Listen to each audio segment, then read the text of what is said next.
estuve desarrollando el tercer ojo, haciendo disque viajes astrales, no, toda la contaminación me pasó por encima y me aplanchó, así.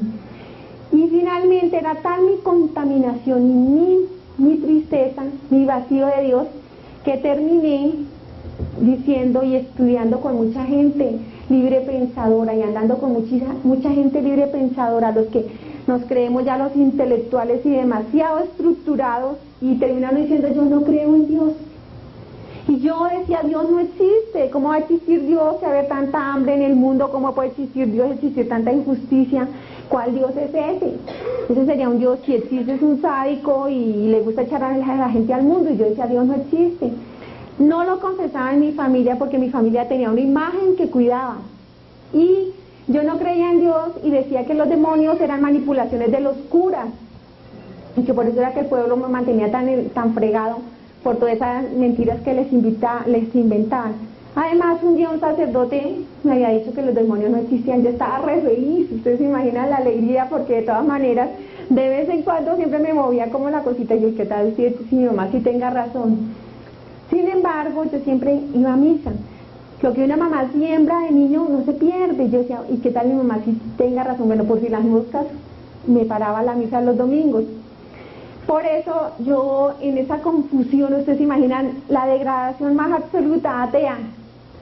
Cuando yo voy allá subiendo por esa luz y me detengo y me doy cuenta que mi cuerpo está achicharrado abajo, saltando como un carbón, como un caucho, y digo, miércoles, me morí de inmediato. ¿Sabe qué hice? Me detuve a pensar, si esa soy yo y yo soy yo, entonces yo tengo alma, y me detuve, dije, entonces esa es mi alma, y me puse a mirarme.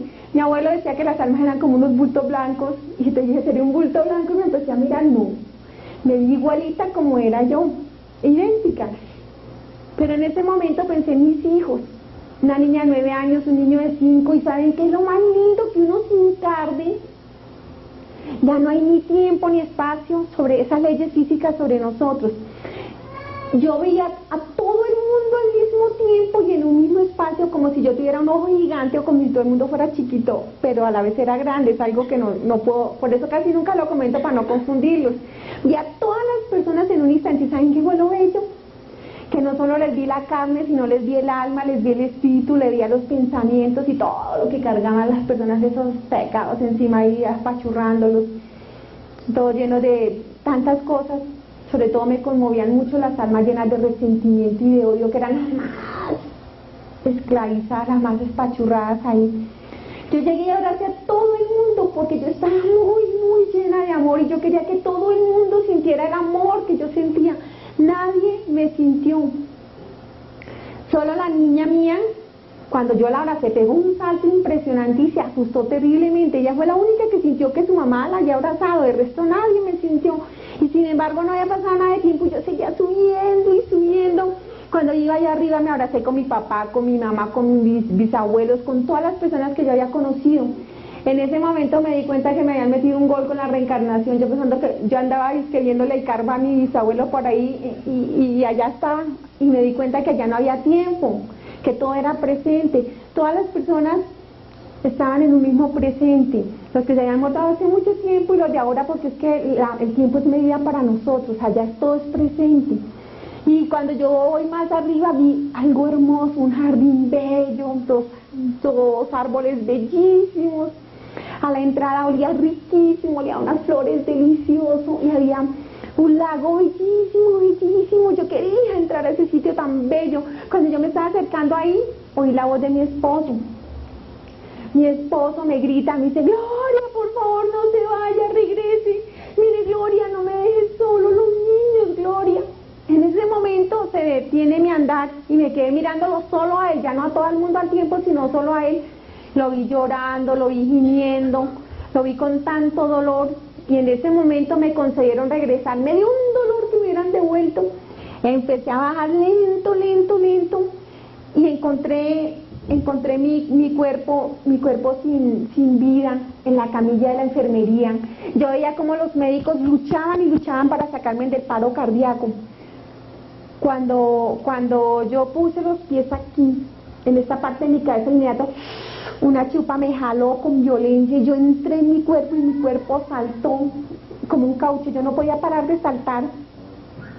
Y yo entro a mi cuerpo, ustedes se imaginan el dolor tan espantoso en mis quemaduras, todo mi cuerpo echaba humo y hacía, y botaba humo y salía vapor, seguía saliendo vapor como si me estuvieran fritando.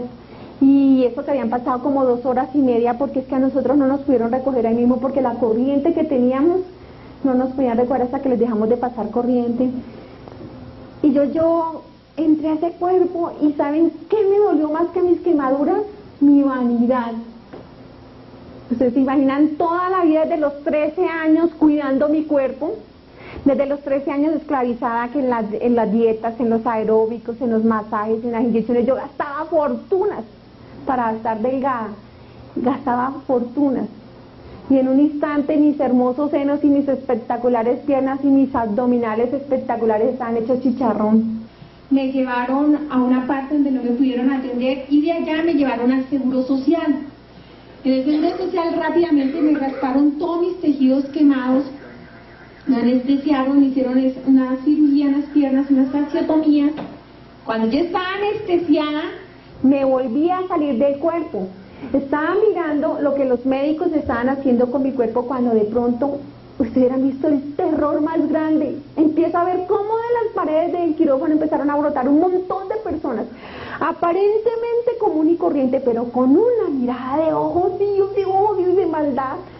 Yo al principio quise meterle racionamiento científico y pensé, estos brutos me están dejando sin oxígeno el cerebro, yo estaré en hipoxia, no sé qué, yo quise pensar muchas cosas y no hubo nada que hacer. Me doy cuenta que el pecado no era gratis, que tenía su paga y que venían a recoger y que la paga era yo. ¿Ustedes se imaginan lo que uno siente cuando se muere uno, cuando se sale de la carne, que lo vienen a recoger?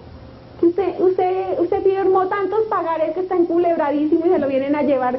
Que las deudas no eran aquí, sino las de allá eran peor, porque los pecados son deudas que uno contrae, pero allá abajo.